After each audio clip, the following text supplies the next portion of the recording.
You're tuned into Echoes of Us, written by Azalea Moon. Here is last week's recap of Echoes of Us. Camila and Sebastián thought they were ready for answers, but nothing could prepare them for the truth caught on tape. In last week's episode, Camila, Sebastián, and Maggie finally pressed play on the hidden camcorder. What they saw shattered the last of their illusions. Jorge Morales' final moments, drugged, framed, and left to die, played out in horrifying detail. A murder staged, a truth buried, a father's warning realized too late. As grief cracks open Camila's world, Maggie stays by her side in silent, lavender-scented solidarity. And Sebastián? He's already planning their next move. Because the footage doesn't just expose Victor's crimes, it puts a target on all their backs. Meanwhile, Victor begins to unravel, powers slipping, enemies closing in, and a message from the city's most dangerous figure suggests one thing. Camila and Sebastián might have the tape, and if they do, they won't be safe for long.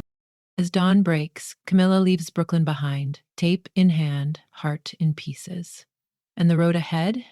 It's filled with questions, danger, and the ache of what was almost lost. Because now they don't just carry a past, they carry proof, and someone will do anything to keep it buried. And now, episode 13. From the moment we pull up to Sebastián's place, something shifts. It wasn't just the size of the place, though, yeah, it's massive. It's the stillness. The air feels different, heavier, like it knows what we're carrying. I don't expect peace, not really. Not after the tape. Not after watching my father die all over again. But I do expect silence. I hope for space to breathe. The second we step inside, cooler air greets us, touched with the scent of cedar and the faint, familiar pull of the ocean drifting in through a cracked window. It's quiet. Almost too quiet. I barely register the door closing behind us when Officer Jones steps in, moving like a shadow. Sir, everything's been quiet, no unusual activity, and the perimeter secure. Marcus is waiting in your office. Sebastián nods, calm and in control, as if this isn't the 10th time today someone has reported in with a tactical update. He glances at me with that crooked grin, then suddenly says into his walkie-talkie, "Yo, Marcus, come out here." And a second later, he appears, Marcus. Tall, solid, with warm brown skin that seems to catch the light just right. There's something in his eyes, a softness I wasn't expecting. I've heard the stories, how Sebastián pulled him out of something dark, back when they were locked up together. But seeing him now, standing here with that easy smile, it hits differently. He comes out of the office like he belongs here. And when he sees Sebastián, the whole room shifts, like the air gets lighter. They clasp hands, pull each other in for one of those quick, tight hugs that says everything without needing to say much at all. Man, it's good to see you. There's real affection in his voice, almost protective, like he's checking in on a younger brother he hasn't seen in a while. You too, boss. And then Marcus turns to me, straightens a little, holds out his hand with quiet respect. Miss Camila, Marcus Rodriguez, pleasure to meet you. Likewise, Marcus. I've heard a lot about you. Good things, I hope? Mostly. I laugh because it's easy here, natural. Watching them together feels like being led in on something, like stepping into a bond built on survival and trust. And already, I like this Marcus. Sebastián claps a hand on Marcus's shoulder, that familiar glint of pride lighting up his face. This young man here is getting married next month. My eyes widen with a soft gasp of surprise. Marcus just giggles, no other word for it, and nods, like he's still getting used to the idea himself. Yeah, time to grow up. I always ask the boss here when he's going to settle down. And you know what he always says? We'll see. See about it. He wiggles his eyebrows with exaggerated flair and says with a grin, What's funny is that now that I know about you, I realize he always meant C with a C, not C with an S. Get it? C. He laughs like he's been waiting days to say that joke, I lose it, actually double over laughing. I did not see that one coming. Man, get out of here. Sebastián throws a playful punch Marcus's way, but Marcus dodges like a pro, still grinning like he just won the damn lottery. Hey, I'm just saying, maybe I'll be getting an invite to your wedding next. I glance at Sebastián just in time to catch it, the faintest blush creeping up his ears. All right. Go home to your fiancée before she decides to unmarry you. Marcus laughs, already backing toward the door, giving us both a cheeky little salute. Good meeting you, Camilla. And boss, take care of yourself. The door clicks shut behind him.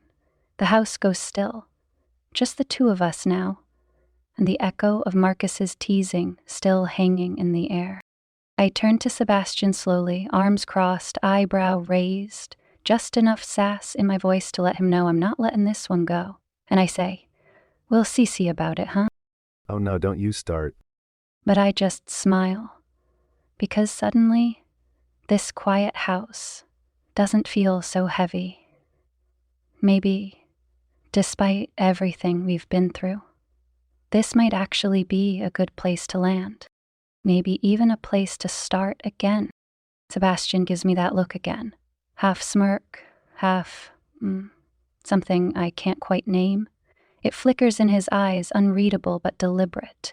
Then he turns, casual as ever, and walks over to the front entrance. I watch as he presses a few buttons on a sleek control panel next to the door, his movements fluid, like he's done this 100 times before. There's a gentle beep, and then the house begins to shift. Floor-to-ceiling shades glide down in perfect unison, sealing us off from the outside world. The lighting changes, too, softening into this warm amber glow that spills across the walls. Shadows stretch, and settle, like the whole space is exhaling around us. And I just stand there, heart pounding, not from fear, from the way he does it all, with so much ease, so much control. He's not just locking up, he's setting the tone. Stay where you are. His voice is smooth, firm, not a request, not exactly a command either, but I nod because, honestly, I'm not sure I could move even if I wanted to. He crosses to the kitchen, calling Bruno with a low whistle, and Bruno, loyal little fluffball, trots after him, tail wagging, still in full explorer mode. Sebastián kneels beside this little dog haven tucked into the corner, plush bed, clean water bowl, soft lighting. Of course he has a setup like that. Thoughtful, quiet, undeniably him. Bruno sniffs everything like it's sacred, then lets out a long yawn and flops down with a happy little sigh. Then Sebastián turns, and something shifts again. His expression softens, the walls come down just a little. He doesn't speak, he just steps toward me and reaches out his hand. I hesitate, just for a second, but I let him take it. His grip is warm, steady, grounding. And maybe that's what I need right now. Something real to hold on to. He doesn't say anything, just guides me wordlessly through the hallway. The house is quiet, the kind of silence that hums around the edges, heavy with things unsaid. I try not to think about what just happened downstairs, about Maggie, about Victor's name slipping through the cracks like poison gas. I focus instead on the feel of Sebastián's thumb brushing across my knuckles. He leads me to the bedroom. When he opens the door, soft golden light spills in from the sconces, casting a gentle glow across the room. My breath catches. On the bed, laid out with care, is a deep emerald dress. Sleek, elegant, and familiar. I recognize it instantly. It's the one I lingered over in that boutique window a few weeks ago. The one I never thought twice about buying because who would I wear it for? This has Maggie's name all over it. Next to it, a delicate pair of black strappy heels. My size. I glance at him, confused. Sebastián, what is this? Dinner's almost ready. Text me when you're dressed. I'll come get you. Before I can ask why, before I can protest, he leans in. His lips find mine in a kiss that's brief, intentional, and maddeningly tender. I freeze, caught in the echo of it, and just like that, he's gone. The door clicks softly shut behind him. I blink. It's like he knew that if he stayed even a second longer, I'd start spiraling, asking too many questions, looking for the trapdoor beneath the moment. I take a step toward the bed and let out a breath I didn't realize I was holding. The fabric of the dress glows in the light like it's waiting to transform me. It's deep emerald green, like a forest just before a storm, laid out with reverence across the dark duvet. Next to it, a note in his unmistakable handwriting. Text me when you're ready. My stomach knots. What is he doing to me? I move to the edge of the bed and pick up the fabric. It's soft, expensive, the kind of dress meant to be worn for a night you won't forget. And the moment I slip it on, I understand why he chose it. It fits perfectly, almost uncannily so, hugging, flattering, commanding. I glance at myself in the mirror. I don't look like the girl who ran from this city with grief in her throat and distrust in her chest. I look like someone who might finally be ready. My phone vibrates. A new message from Sebastián. The table's set. A small smile tugs at my lips. I type back before I can overthink it and write, ready and waiting. Not even 10 seconds pass before there's a knock at the door. I blink. He's fast. Too fast. For a split second, I wonder if he was already standing on the other side, waiting, listening. Or maybe he just knew I wouldn't keep him waiting long. I open the door slowly, and there he is, leaning casually against the frame, dressed in a fitted black shirt, sleeves rolled up, just enough stubble to look dangerously good. But it's the grin that disarms me first, charming, confident, and maddeningly familiar. Then I see the flowers, a small bouquet of deep red peonies and wild jasmine. My breath catches in my throat. What's going on? I ask, my voice softer than I mean it to be. His smile doesn't falter. Just relax. He says, offering me the flowers like it's the most natural thing in the world. And allow me to spoil and love you. The air thins around us. Love me? I search his face for some sign of playfulness, sarcasm, anything that will let me tuck those words away as a joke. But he's serious. And for the first time in a long time, I don't feel like running. I take the bouquet from his hand, fingers brushing his. He steps back, just enough to let me pass, but his eyes never leave mine. He's watching, like he's memorizing the way I move in that dress, the way my mouth parted when he said the word, love. I walk past him, slowly. He turns to follow. And just before we descend the stairs, I glance back and whisper, "You always know when to show up, don't you?" He leans closer. Only when it counts. She doesn't say anything after I tell her to let me love her, but I see it in her eyes, the shift, the surrender. It's quiet, delicate, like the moment just before the tide turns. I don't give her a chance to speak, because if she does, she'll retreat behind logic and pride, so I offer her my hand instead. And she takes it. Without another word, I lead her down the hallway and into the dining room. The scent of roasted garlic and slow braised something hangs in the air. It's warm, steady. Camila steps inside and I feel the moment her breath hitches. That sound alone is worth every second I spent preparing this. The table's set the way I imagined it in my head. Nothing flashy, just intention. The mahogany gleams under the soft flicker of candlelight, which dances in little pools of gold across the glassware and wine. The speakers hum with slow, soulful music. Nina Simone. Her voice slides through the room like silk, every note heavy with meaning. Camila's presence is electric beside me. That dress, God, that dress, wraps around her like it was stitched with her in mind. Emerald green against her skin, dark curls framing her face, like a painting I'd spent a lifetime trying to understand. And her eyes, sharp, curious, cautious. Take in every detail like she's trying not to be moved by it. She arches a brow, half amused. What is this? I smirk, motioning to her seat and reply, dinner. She sits slowly, crossing one leg over the other as she eyes me from across the table. And here I thought we were having a crisis. I take my seat, letting the corner of my mouth lift as I swirl the wine in my glass. We are, but you haven't eaten all day, and if we're going to go after Victor, we need to be at full strength. So what? A candlelit dinner is part of your master plan? She teases, eyeing me over the rim of her wine glass. I take a slow sip, keeping my eyes on hers.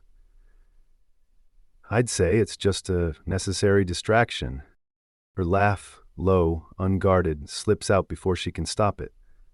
It's quick, barely a breath, but it cuts through the heaviness in the room like a knife. She exhales, and I watch the tension leave her shoulders bit by bit. Not all of it. She's still wound tight from the day, but enough to let the light in. For the first time in hours, I see her settle. Just a little. And maybe, just for tonight, that's enough. I lift my glass slightly, letting the smirk return. A toast, I say. Her brow knits slightly, eyes narrowing in quiet curiosity. I clear my throat, but my heart's already beating too loud. Emotions are raw, I say slowly, carefully. But we're here, and we have to celebrate. Because... I reach for the small black remote hidden beneath the napkin beside my hand and click it. A soft whir kicks on, followed by a warm, familiar melody as the song floods the room. Anniversary by Tony Tone. It wraps around us like silk, nostalgic and tender. Camilla's eyes widen, she goes still. The moment hangs between us. My smile turns soft, boyish, the kind that always got under her skin.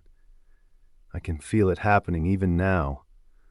The way she blinks slower, like her heart just skipped out of rhythm. They say September 2nd, 2001 was the first time I laid eyes on you. I lean in slightly, elbows resting on the table, gaze locked with hers. And that day, I just knew. She doesn't speak, she doesn't have to. The air is thick now, not with tension but with something gentler, heavier, the kind of feeling that lives in the space between what was and what still could be. She looks down at her wine glass, then back at me. And there it is again. That flicker, that part of her that wants to believe, even when she's terrified to. Tonight isn't about seduction or strategy, it's about remembering who we were before everything got tangled in grief and betrayal. And maybe, just maybe, who we still are. Tears blur my vision before I can stop them. 24 years.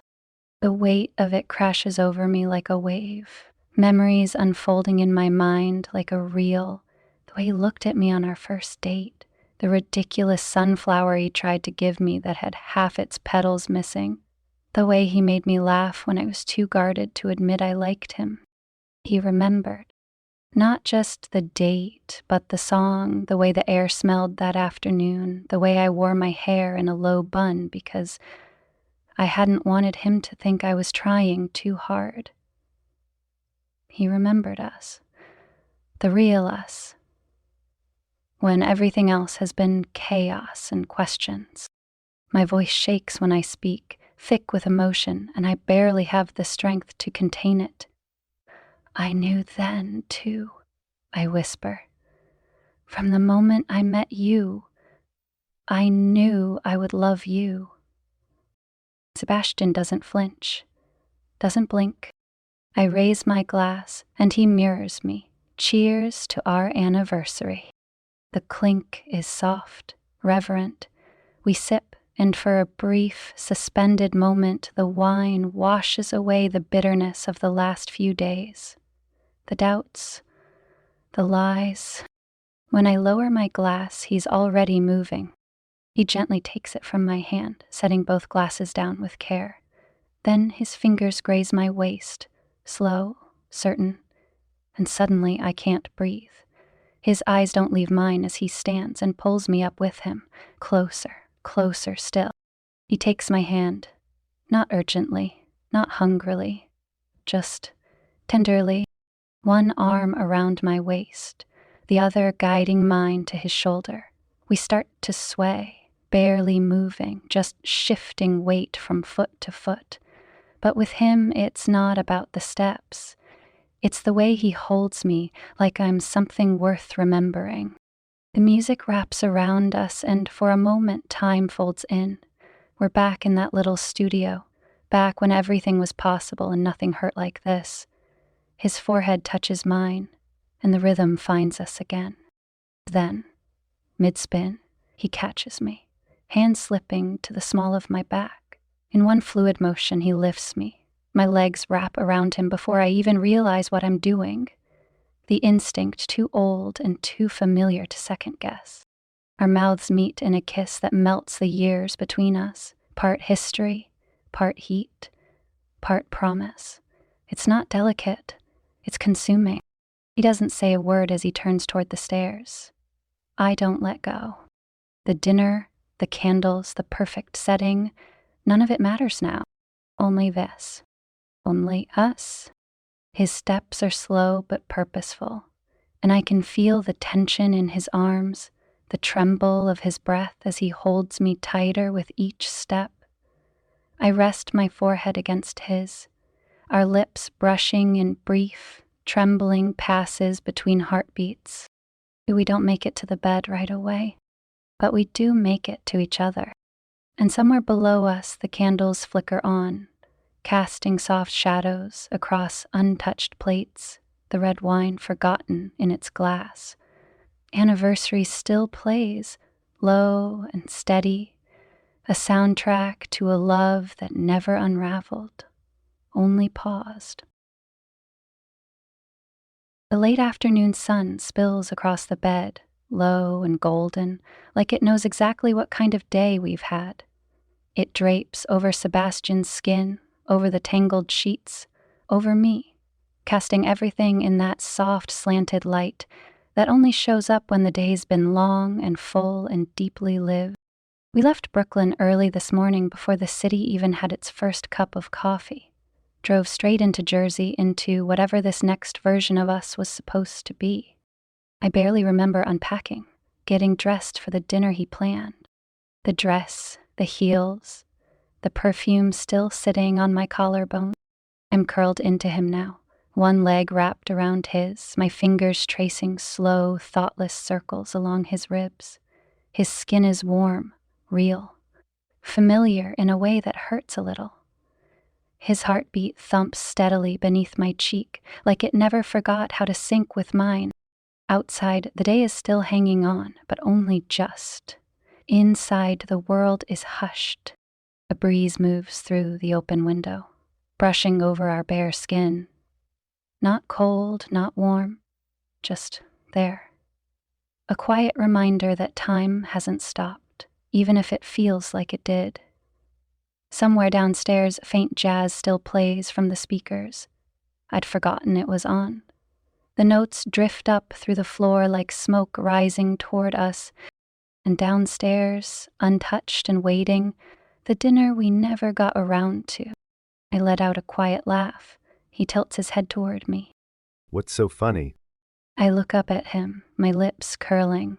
We completely forgot about dinner. He groans and covers his face with one hand. Oh man, I called in a favor with Nico for that meal. I blink. Nico? As in, chef to the stars, Nico. He peeks at me through his fingers, grinning like a guilty teenager. He nods. I told him it was our anniversary and he showed up with truffle oil, 5 different kinds of sea salt, and a risotto that I'm sure is to die for. Sebastián shrugs, his grin lazy and unapologetic. Technically, we prioritized. He reaches up and brushes my hair back, fingers lingering behind my ear. The gesture is so gentle, it undoes me a little more. Then my stomach growls, loudly. We freeze, then burst out laughing. Nico's probably going to sense that the risotto went cold and never speak to you again. Sebastián stretches beneath me, the sheet sliding down to his waist. I'll warm it up. He'll never know. Then let's go, because I want to eat and we're still celebrating, I say, grabbing his shirt from the floor and buttoning it on. It still smells like him. Spice, cedar, a hint of something darker. Sebastian jumps off the bed and grabs his joggers from a chair nearby. He turns to me and says with a grin, You refill drinks. I'll heat and prep the food. Moments later, we're back at the table, messy-haired, barefoot, still flushed from everything we didn't say out loud but poured into each other upstairs. The candles are lower now, melted into slow rivers of wax, casting long, drowsy shadows that stretch across the table like memories. The music plays on. Our song again, like the house knows how to cradle the moment. Camila takes a bite of the risotto, eyes fluttering shut. Okay. I take it back. This was definitely worth calling in a favor for. She leans back, licking a bit of sauce from her lower lip. I raise my glass toward her, the candlelight catching the rim. To forgotten dinners and remembered love. We clink, we eat, we laugh. There's no urgency, no heavy truths, no ghosts sitting at the table tonight. Just her, just me, and the quiet hum of something we never really lost, only misplaced. By the time the last note fades, our plates are scraped clean. Her wineglass is half full, mine's empty. Camila leans back, her legs stretching across my lap, bare toes brushing my hip. I rest my hand along her calf, fingertips tracing slow, thoughtless lines. I don't even realize the words until they're leaving my mouth. You want to take Bruno down to the beach? She blinks. Now? You sure? Yeah, I shrug. The tide's low, sunset's probably still hanging on. It's quiet this time of night. Feels like breathing room. She studies me for a second, then that smile starts to bloom, the one that always makes my chest ache just a little.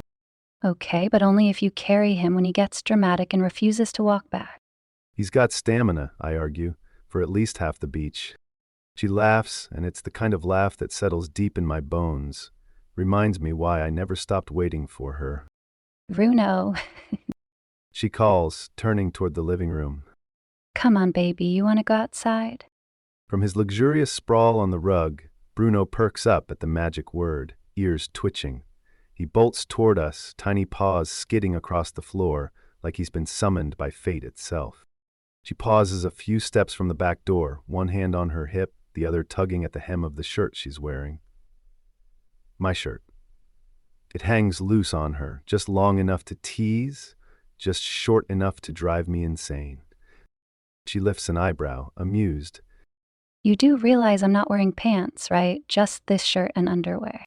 I'm already by the door, barefoot in gray joggers, the wood cool beneath me as I lean one shoulder against the frame. I glance back at her and let my gaze travel, slow and deliberate. Yeah, I say, the edge of a smile pulling at my mouth. No need. The beach is completely ours.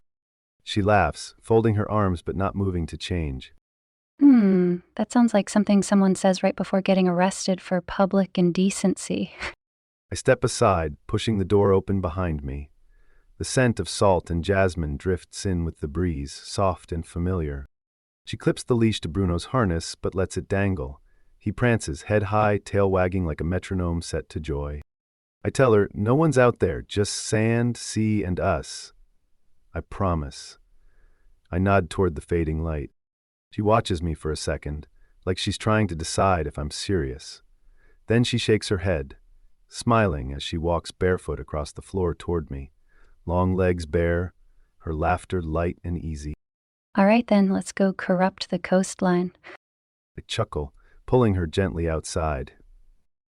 Already ahead of you, the door clicks shut behind us, and the hush of the ocean greets us like it's been waiting. The path beneath our feet is weathered and pale, boards bleached by the sun and softened by years of salt and silence. Each step I take makes the wood creak softly, like it remembers every story that's ever passed this way. On either side, the dune grass sways, tall, gold-tipped, always whispering to the wind. Camila slips her hand into mine. She doesn't ask, doesn't even look at me when she does it. Our fingers just settle together, easy, like we never stopped knowing how. I don't squeeze. Don't say a word. Just let it be. We slow down. Neither of us says it, but we're trying not to wake whatever stillness has decided to let us in. At the end of the path, right before the dunes spill wide into open sand, she stops. The sky opens up, all lavender and bruised gold. The ocean beyond it calm and steady, breathing in low murmurs like it's dreaming with its eyes open. No people, no noise, just water, air, and the kind of space you forget exists. She looks out, then back at me. This is all yours? I don't answer right away. Can't. I'm not looking at the water, I'm looking at her. I nod and say, "Yeah, this section of the beach is private." The light touches her hair and soft edges. Her eyes are wider here, like the air pulled something open in her. She's tracing the railing beside her with her fingertips, like she's reading something in the wood. She inhales, deep, slow, and I watch her close her eyes like she's trying to remember what peace feels like. When she opens them again, she says, It's beautiful, Sebastian. It's quiet. "It sure is. I don't enjoy this often enough." Before I can say more, Bruno barks up ahead, loud, impatient, and then doubles back toward us, leash dragging behind him, ears flopping like flags. He's pure chaos and joy in motion. Camila laughs, and it's real, light and unguarded. It lifts something in my chest I didn't realize was heavy. Okay, we're coming. She says to Bruno, laughing again as she squeezes my hand once, just enough for me to feel it. We step forward together, toward the water, toward the fading line of day. The sand cools beneath my feet, silk soft the way it gets only after the sun has gone. Everything's quieter now. The tide reaches lazily toward the shore, licks at it, then slips back like it's sighing. Bruno tears ahead, spinning in wild, happy circles. He kicks up sprays of sand like he's throwing a celebration, for no reason other than being alive. I watch him, then glance at Camila again. And for the first time in too long, I let myself feel it. This moment, this second chance. And I hold her hand like I mean to keep it. We walk slowly, the kind of slow people fall into when they don't want something to end. Camila's footsteps barely leave a mark, her feet skimming the edge of the tide. Foam laps at our ankles like it knows we're not ready to let go. I keep my eyes on the water, but I feel her beside me, present in that quiet way only she can be. The sky spreads wide above us, painting everything in rose gold and blue so soft it feels unreal. Camila breaks the silence and says, I love the ocean because it's both calm and chaotic. It's a quiet movement. The tide always shifts. The sky never looks the same twice. I glance at her, but she's watching the horizon like it's answering her. The ocean stretches ahead, endless, alive. And here, in this stillness, time feels like it pauses just for us, like it holds its breath. The clouds streak in indigo and fading rose. The beach is wide open in both directions, untouched but for the trail we've left behind. Just the two of us, the sound of the sea, and a light that's slipping slowly into night. She stops walking, slowly turning in a circle, letting the last light of day fall over her. She looks unguarded, open in a way I haven't seen since we found each other again. The wind plays with her hair, the air clings to her skin like even it doesn't want to let go. You built a whole life out here. I don't respond right away. I take a step closer, the sand shifting under my feet. I don't need to touch her to feel the weight of the moment. We're standing in it. Yes, but it never felt complete. She goes quiet, lets the words land. I've thought about this, about you, about us, 1,000,000 times, but nothing compares to this. When she turns to face me, everything in me stills. She sees me now. Me too.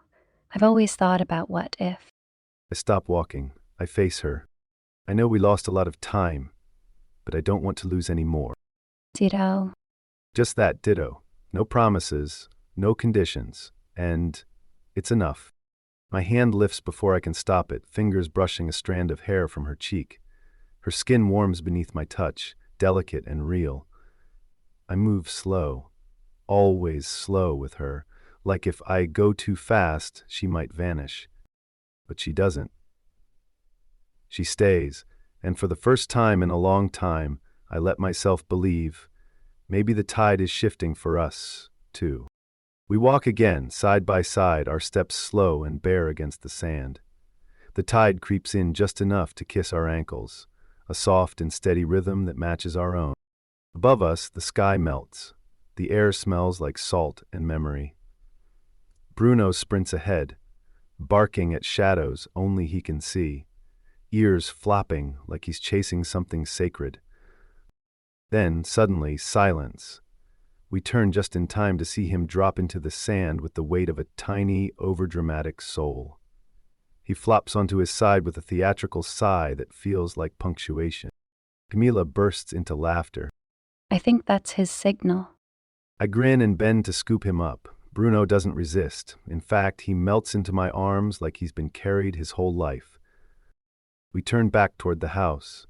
The horizon glows faintly behind us, the last streaks of light retreating into the night.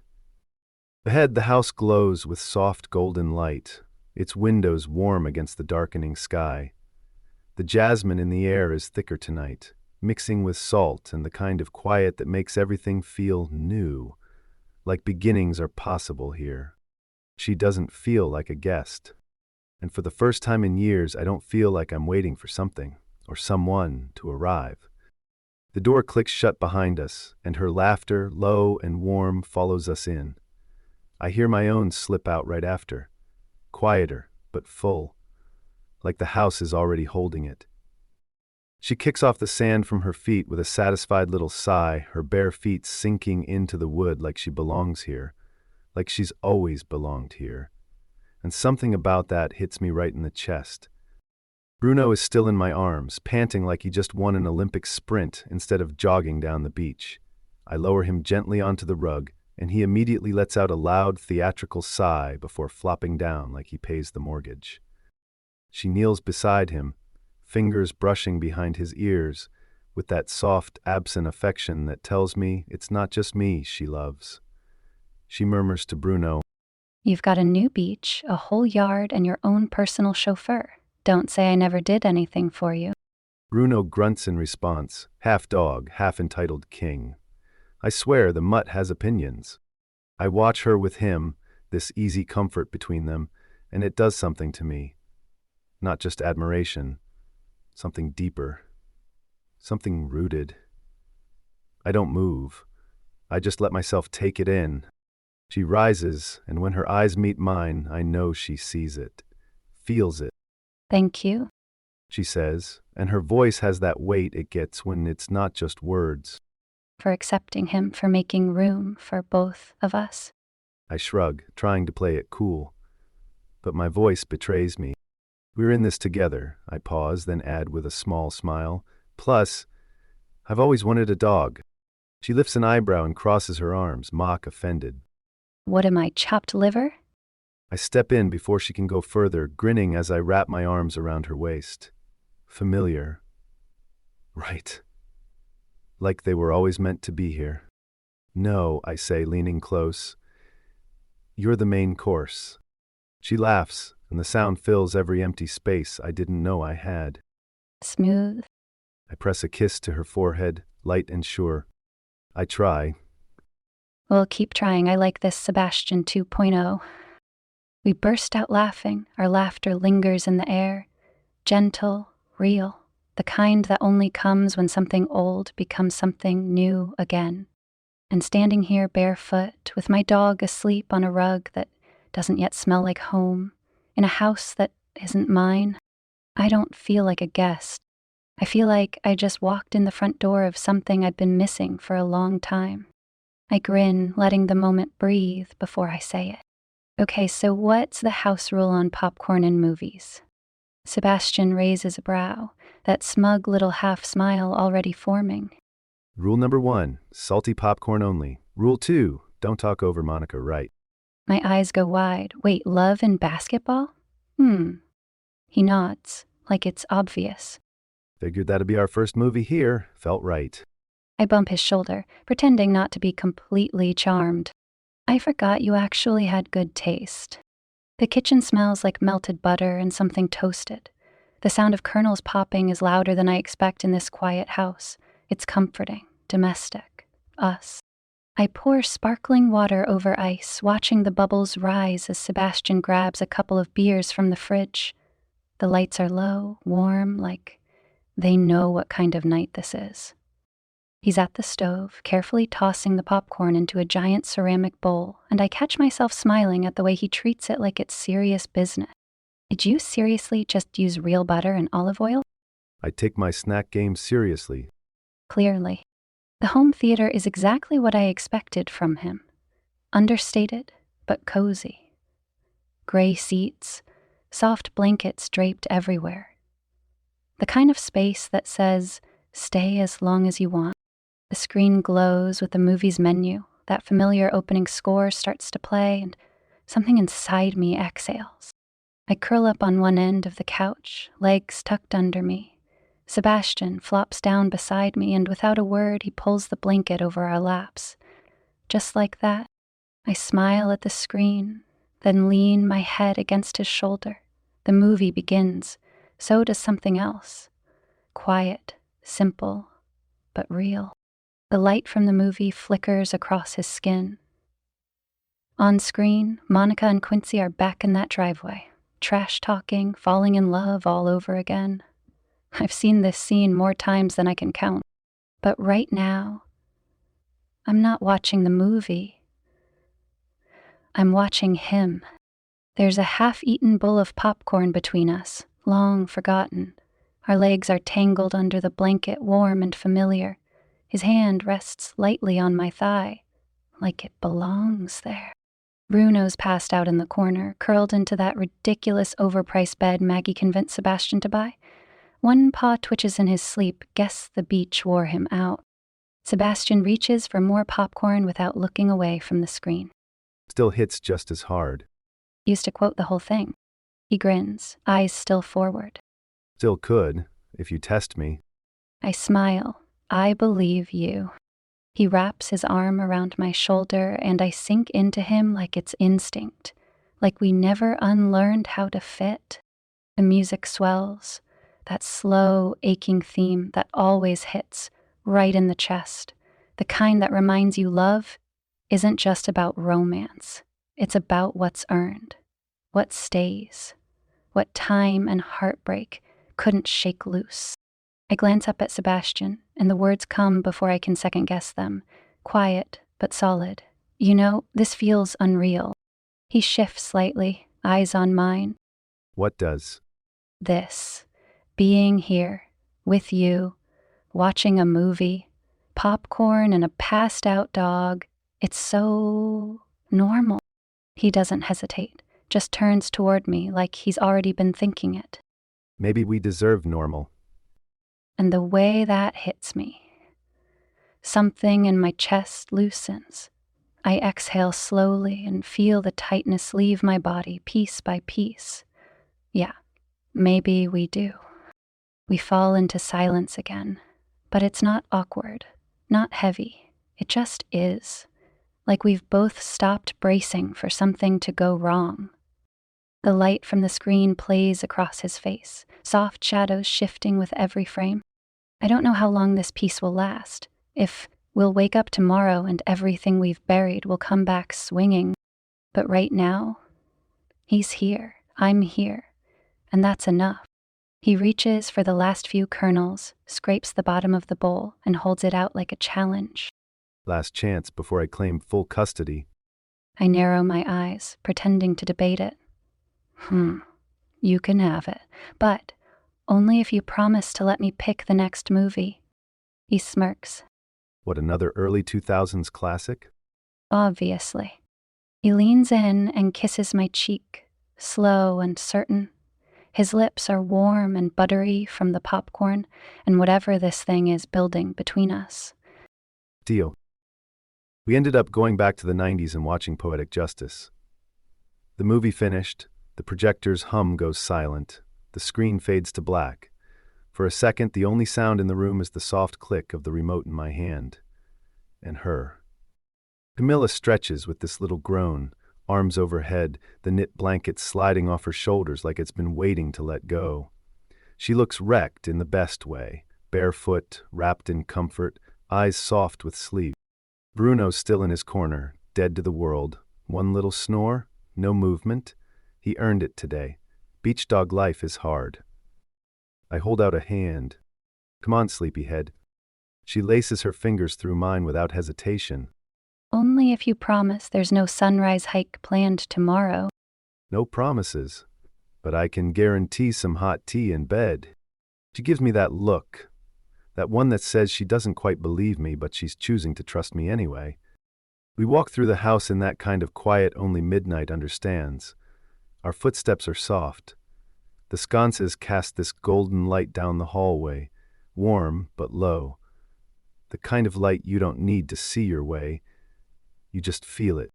As we step into the bedroom, Camila stops in the doorway like she's caught between two timelines.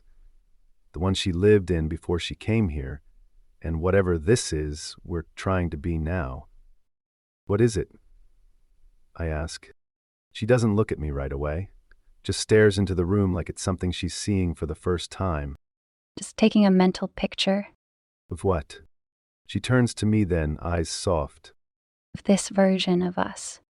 Let's make it last longer than a snapshot, I reply.